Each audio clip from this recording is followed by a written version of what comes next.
धधकती हुई आग भगवान का मुख है, विराट भगवान का। उनमें देखने की शक्ति सूर्य है, दोनों पलकें रात और दिन हैं।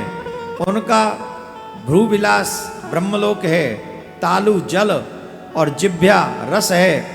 वेदों को भगवान का प्रारंभ ब्रह्मरंध्र कहते हैं और यम को भगवान की डाढ़ कहते हैं। भगवान की डाढ़ क्या है? बोले यमराज, ये भगवान की डाढ़ है। सबको चबा जाता है, कुछ भी नहीं छोड़ता है। भगवान की डाढ़ के नीचे जो आ जाए सो स्वाहा। हाँ, यमराज भगवान की डाढ़ें हैं। और सब प्रकार का स्नेह भगवान के दांत और उनकी जगन मोहनी माया ही उनकी मुस्कान है। जो भगवान मुस्कुराते हैं, ये क्या है?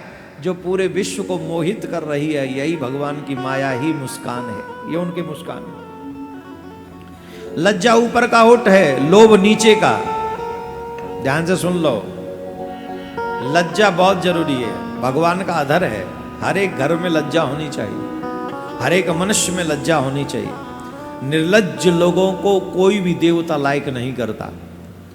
जो अपने आप को बहुत ही बेहुदा वाक्यों से लैस रखते हैं और अन्य अन्य प्रकार के, चाहे ड्रेस कोड में, चाहे कर्म में, चाहे वाणी में, चाहे एटीट्यूड में, जो लज्जाहीन मनुष्य होते हैं वो भगवान उन्हें कभी पसंद नहीं करते।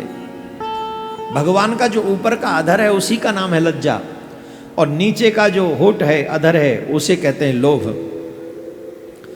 धर्म भगवान का ये स्तन है, अधर्म भगवान की पीठ है।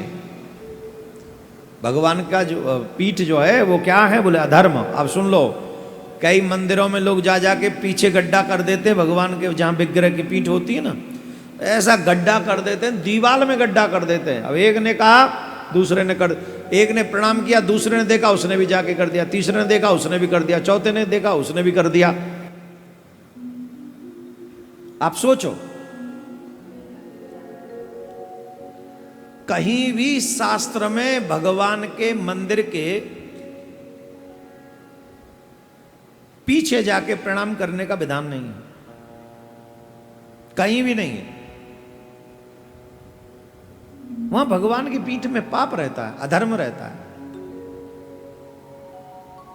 कितने लोग हैं यहीं बैठे हैं जो प्रणाम करते होंगे मंदिर में, हर एक मंदिर के पीछे जाके प्रणाम करते हैं।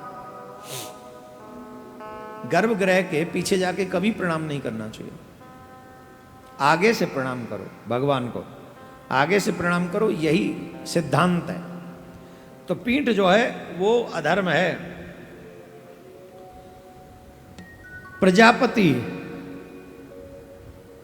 उनके मूतेंद्रिय हैं, मित्रावरुण अंडकोश हैं, समुद्र कोक है, और बड़े बड़े पर्वत उनकी हड्डियां हैं। ये जो पर्वत है ना, हिमालय, हिमालय, वो ये क्या है? ये भगवान की हड्डियां हैं। हड्डियां मजबूत होती है ना, तो जितने भी पहाड़ हैं ये भगवान की, विराट भगवान की हड्डियां हैं। राजन विश्व मूर्ति विराट पुरुष की नाड़ियां ये नदियां हैं। वृक्ष रोम हैं, रोम रोम जो होते हैं हमारे, बहुत रोम होते हैं। इस पृथ्वी पर देखो कितने वृक्ष हैं, ये भगवान के रोम हैं। अकारण ही किसी भी वृक्ष को नहीं काटना चाहिए। जिन लोगों से अपराध हुआ है, जिन लोगों से त्रुटियां हुई हैं, उनसे हमारा निवेदन है, बारिश के महीना चल रहा है, बारिश को भी अच्छी हो रही है, इस समय 10-5 फलदायक वृक्ष जरूर लगाओ अपने हाथों से। हो सके तो पीपल लगाओ, बड़ लगाओ, नीम लगाओ, गूलर लगाओ। जिस वृक्ष में फल लगते हो ऐसा वृक्ष लगाने पर मनुष्य को बहुत बड़ा फल मिलता है। इसलिए आपसे आग्रह मेरा, वृंदावन की इस पावन भूमि पर 1-1, 2-2 पेड़ लगा जाओ। अच्छा, रास्ते में लगा जाओ, कहीं भी जहाँ से लोग आते जाते हों, ऐसी कहीं भी जगह पर वृक्ष लगाकर उनकी देखभाल भी करना है, उसका देखभाल करना। ये वृक्ष भगवान के रोम है। परम प्रबल वायु श्वास है भगवान की, काल उनकी चाल है, और गुणों का चक्कर चलाते रहना ही उनका कर्म है। परीक्षित बादलों को उनके केस मानते हैं, संध्या उनका अनंत वस्त्र है। महात्माओं ने अव्यक्त मूल प्रकृति को ही उनका हृदय बतलाया है, और सब विकारों का खजाना उनका मन चंद्रमा कहा गया है। इस तरीके से परीक्षित जी महाराज को श्री सुखदेव भगवान ने विराट भगवान का दर्शन कराया। ये विराट भगवान, अब बताओ इनसे अलग कुछ देख पाओगे? नदी, पहाड़, अटरम सटरम, इन सबसे अलग पृथ्वी, आकाश, वायु, अग्नि, इनसे जब अग्नि देखो तो कहो ये भगवान का मुख है, आकाश देखो तो भगवान की नाभि है। जहां भी दृष्टि जाए, वृक्ष दिखे तो भगवान के रोम है, नदियां दिखे तो भगवान की नाड़ियां हैं। कहां बचोगे? हर जगह पे कण कण में व्याप्त है तू, कहता है ये जमाना अब मेरी बारी आ गई, करना नहीं बहाना।